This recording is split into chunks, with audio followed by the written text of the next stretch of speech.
reclaiming our authority, and how we could stop outsourcing our innate power. See, some of us don't need any more advice. What we really need is the assurance of our innate power. Because somewhere along the way, we started outsourcing our innate God given power to people's opinions that live rent free in our heads, to unsolicited feedback, to unrealistic and unsolicited deadlines, to fear, to all of the social media algorithms, to old versions of ourselves that people want to keep us chained to what has the appearance of being quote unquote safe, to what has the appearance of being realistic. And the more you and I outsource our innate and God given authority, the more we second guess our spirit led instincts. So, today is another episode in this detox series. But this is not a people detox, it's not another money detox. This is a personal authority detox and how we reclaim our right to decide and make decisions, and reclaiming our right to pivot and move into who we are purposed to become, and reclaiming our right to say no to drama, reclaiming our right to trust ourselves again. Hey y'all, I'm Madison Samone Chase, also known as Miss Chase. I was raised by an incredible single mom who is my biggest fan and my best friend, my BFF. I'm also a celebrity certified personal trainer, fitness and wellness expert, and sports and entertainment media host. I was born in Fort Worth, raised in Dallas, Texas, built in Los Angeles. I trained at Juilliard with School of American Ballet, becoming the world's only three-time ESPN Miss Fitness champion, appeared in more than 450 fitness DVDs and infomercials. The first of my 450 fitness DVDs was led by celebrity trainer Gunnar Peterson, who is known by training lots of celebrities, but mainly the Kardashian family. As a celebrity trainer, some of my most notable clients include Robert Pattinson of Twilight and Batman, Chris Tucker of Rush Hour, Amber Riley of Glee. And as a sports and entertainment media host, some of my favorite red carpet moments include chatting with Richard Branson, Dwayne The Rock Johnson, Emma Stone, Tyler Perry, Viola Davis, Justin Baldoni, Issa Rae, and Tiana Taylor, because she is on a hot streak right now. That's just to name a few. I share my accomplishments for a couple of reasons. One, just in case this is your first time listening to me, and two, not out of ego, but to honor the millions of sacrifices my mom planted so that I could blossom and flourish into the woman I'm still becoming. So if you're listening, I want you to pull up a digital chair, grab yourself a cup of hot or cold herbal tea, and welcome to my cozy home of Cut to the Chase at 8. A 15-minute micro learning moment for macro living. And I am so overjoyed that you are here, because this is where we explore and lean into life with our lived experiences, yours and mine, where we invite lots of grace in this space as we're living in some really interesting times. We chat all about spirit, mind, and body health that is ultimately our wealth, and microdoses for macro living. Make sure you join me twice daily for just 15 minutes. That's it, at 8 a.m. and 8 p.m. Central Standard Time. And I got to be honest, when life starts to lifing, I have had a really challenging day yesterday. So sometimes if you don't see an episode, just know that you should probably, I ask for you to pray for me, because it probably has been a hard day. And yesterday was that for me. But because this is your 15-minute chance for your daily pause, for a cause, clarity, wellness, and intentional decision making, and giving yourself real patience and grace, because how we start our day and how we end it matters. Each episode, my offer to you is 3 keys and 1 question to sit with, and hopefully encourage you with something practical, something grounded, and something you could carry with you. So wherever you're listening from, I want you to turn it up and tune in. And if anything you hear today pricks your heart or lights a spark, I'd love for you to subscribe and share this with someone you care about. And please leave a comment so that this becomes a dialogue and not just a monologue. And if you feel led, please leave a 5-star rating. Now let's take a breath together. We're going to inhale for 3, 2, 1. Exhale for 5, 4, 3, 2, 1. Let's lean into today's episode of Cut to the Chase at 8.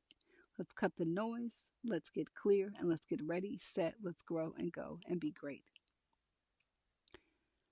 Again, the title for today's episode is Reclaiming Our Authority and How We Can Stop Outsourcing Our Innate Power. Having authority and being in a leadership position does not always mean control. Authority can equal to inner leadership. And authority is our innate ability to choose from values. And leadership is not succumbing to the pressure of doing what is not always popular, but doing what is morally right. And our detox question for this episode: when have we been subliminally giving away our God-given power? Which brings me to part 1. How are we losing authority with PPT? People, places, and things. We don't usually lose authority in one big moment. We lose our authority in the daily, second by second, small micro surrenders. You know what we often do when we are in a PPT audit, right? With people, it could be people pleasing. I'll stay up late and go ahead and do it so that they, family, friends, coworkers, they won't be upset.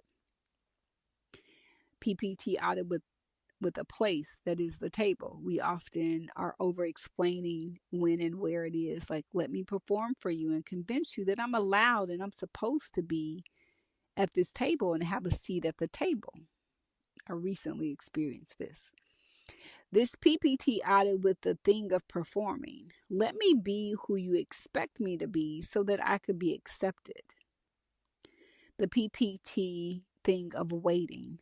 Let me get your permission first, as if we haven't realized that we are no longer 18 years old and we legally need to have certain permissions from people in life.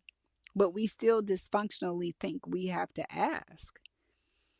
We love to talk about green and red flags, but when do we reflect on the red ones that we thought were green?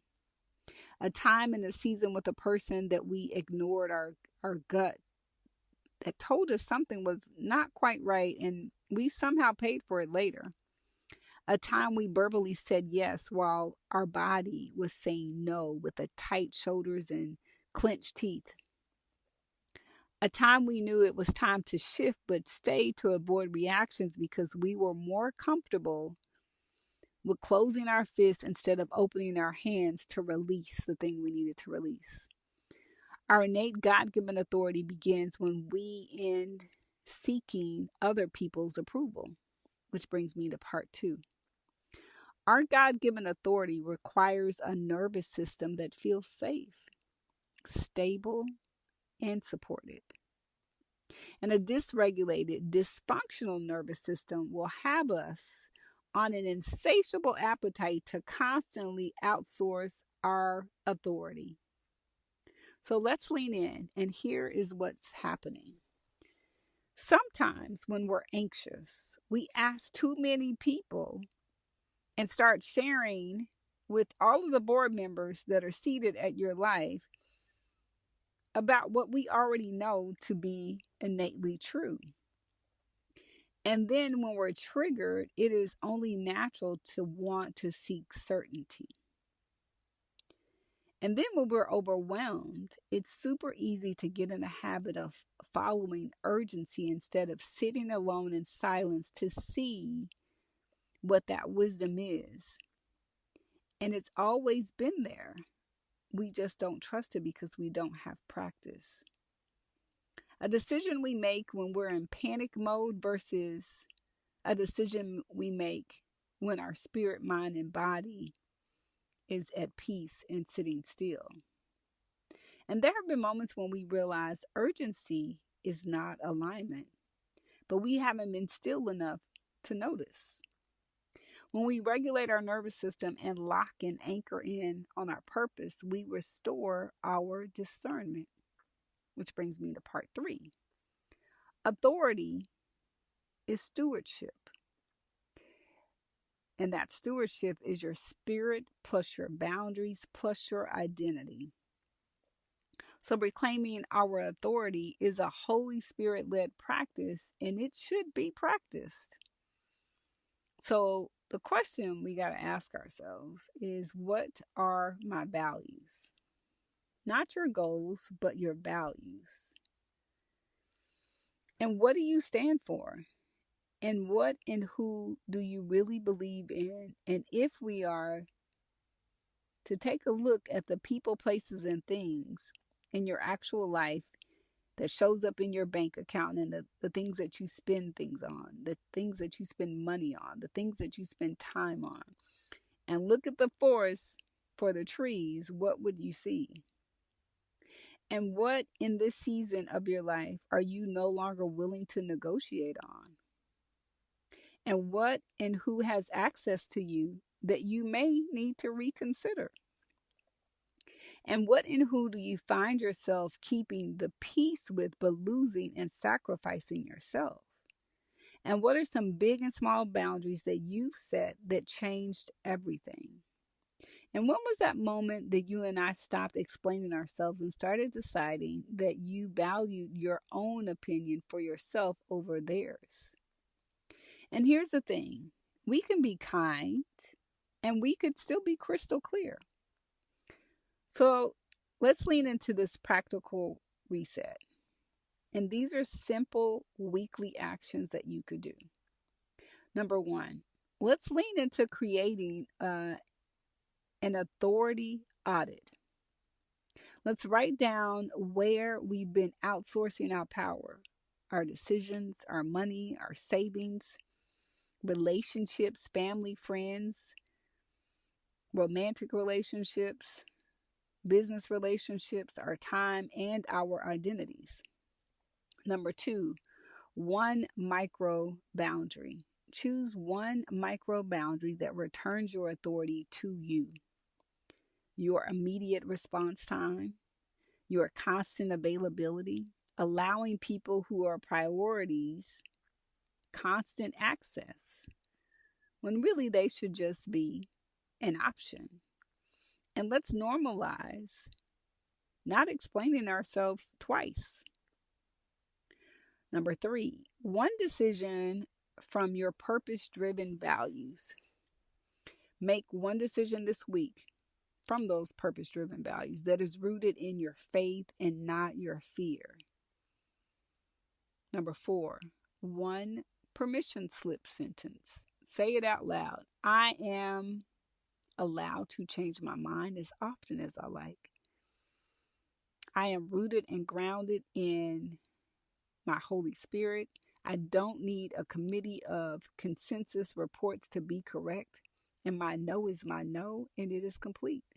And I trust myself and I trust my voice. Which brings me to the 3 keys and 1 reflection question. Key number 1, our authority, our purpose-driven choices begin when seeking others' approval ends. Key number 2, regulating our nervous system can be the beginning of how we restore our discernment. Someone else's urgency is not our priority or how we stay aligned with our God-given purpose.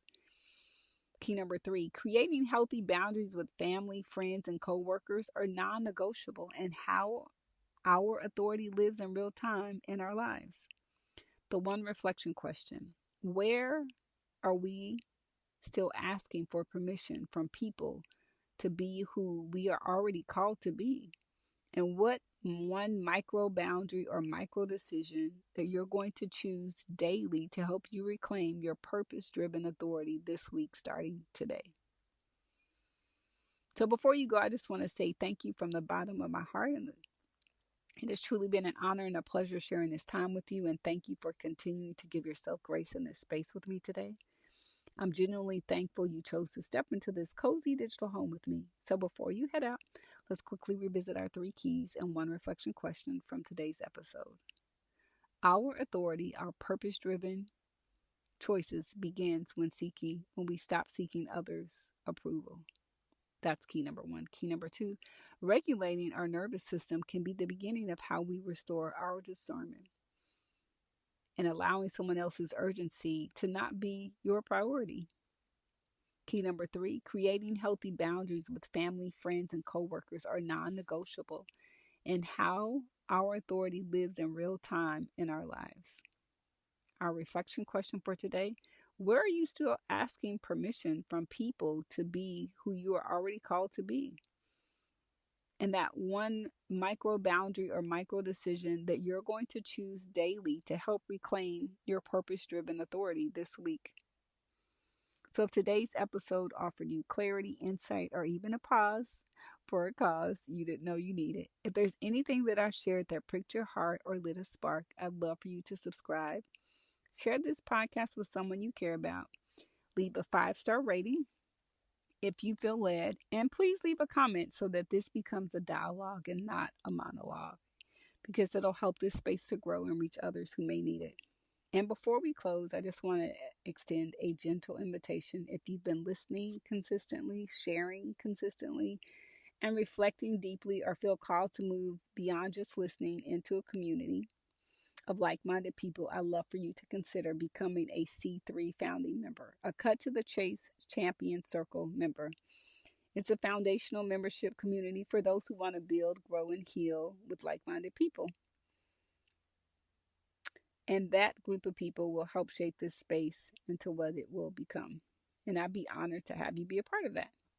So thank you for joining me here twice a day for our daily 15-minute microdose for macro living.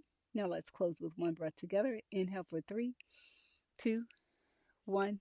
Exhale for 5, 4, 3, 2, 1. I'll see you tomorrow at 8 a.m. and again at 8 p.m. Central. I'm Madison Samone Chase, and this is Cut to the Chase at 8. You're ready, set, go, and grow. Let's be clear and let's be great. Blessings to you and yours. Until tomorrow.